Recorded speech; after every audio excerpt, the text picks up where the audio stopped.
The last photograph of the Kovács family. Somewhere in rural Hungary, where the fields stretch flat and endless under a pewter sky, there stood a village that maps rarely named. The houses were low and whitewashed, their wooden shutters swollen from decades of damp winters.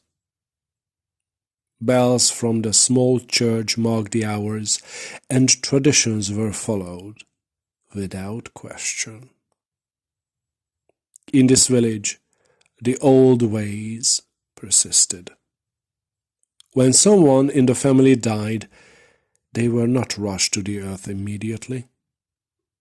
They were dressed in their best clothes, seated upright, and the family gathered for one final photograph together. A last proof that blood remained blood, even if breath had departed. The Kovács family had done this for generations. When their grandmother, Ilona Kovács, passed away at the age of 89, it was said she died peacefully.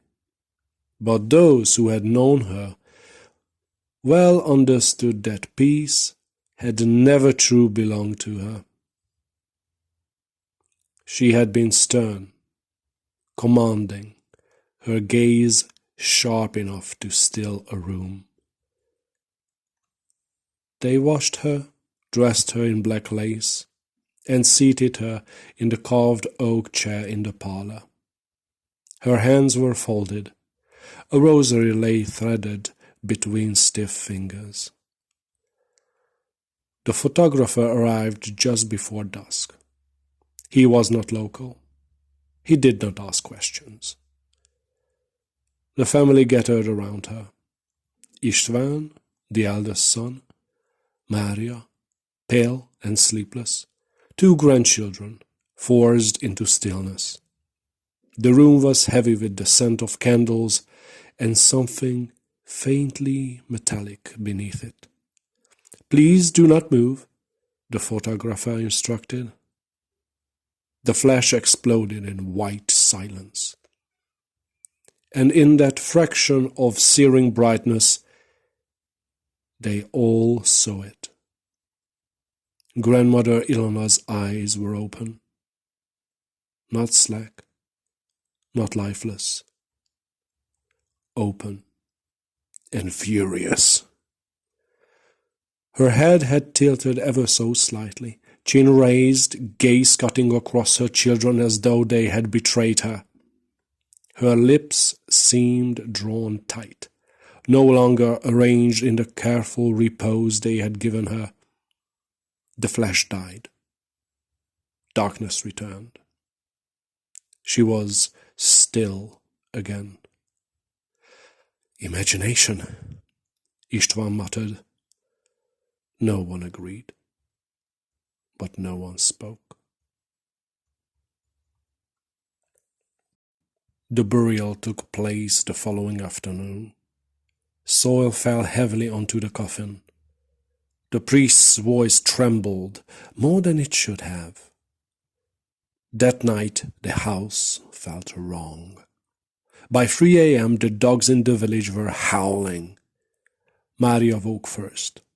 She did not know why, only that the air felt pressed against her chest. The hallway floorboards creaked, slowly, deliberately. She checked the clock. 3 a.m. The devil's hour. The footsteps stopped outside the parlor. In the morning, they found the first sign. The oak chair had been moved to face the staircase. No one admitted moving it. The next night it was colder. Breath showed in the air inside the house, though the hearth had been burning. Again, 3 a.m. This time they all woke up. The church bell began to ring. but no one was in the tower. 3 heavy chimes. From the parlor came the sound of fabric dragging across wood. They did not go downstairs. In the morning the photograph had changed. Grandmother Ilona's eyes were no longer closed. They were open in the image, sharp, black, and fixed on the viewer. Her mouth, once composed, now curved into something unmistakable. Anger. One by one, the signs grew clearer. Mud dragged into the house. Grave soil. Damp and clinging. The scent of earth seeped into the walls. Family portraits fell, but only those where someone stood apart from the group. At exactly 3 a.m., the house exhaled, and something moved within it. István was the first to understand. "She wants us together," he whispered. "Together?" Maria asked. He pointed to the photograph. The children were no longer beside him in the image. They were closer to Ilona. Closer each night, as if being drawn inward. On the 4th night, the power failed. The clock stopped at 2:59.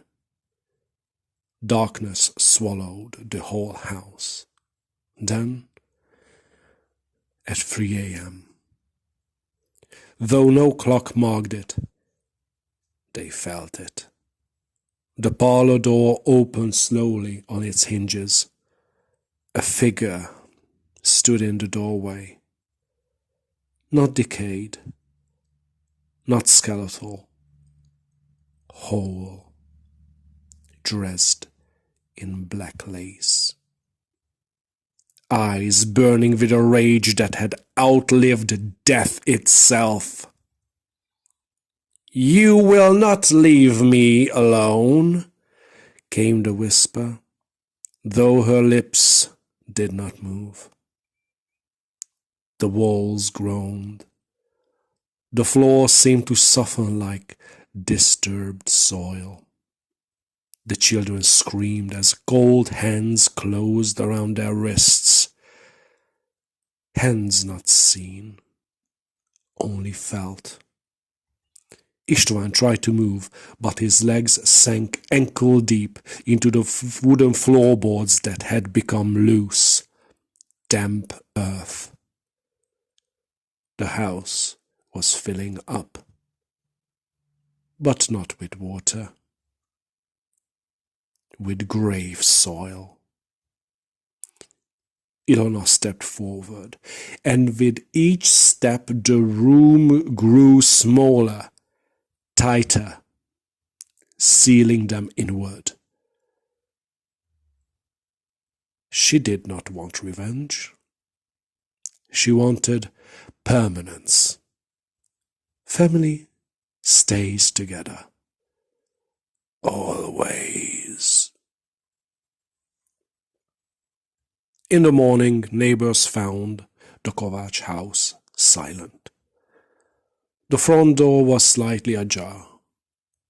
Inside, there was no furniture, no bodies, only a thin layer of soil across the entire floor.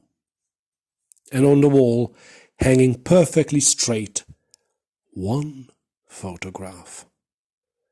The Kovács family, seated together. Grandmother Ilona at the center. All of them pale. All of them still.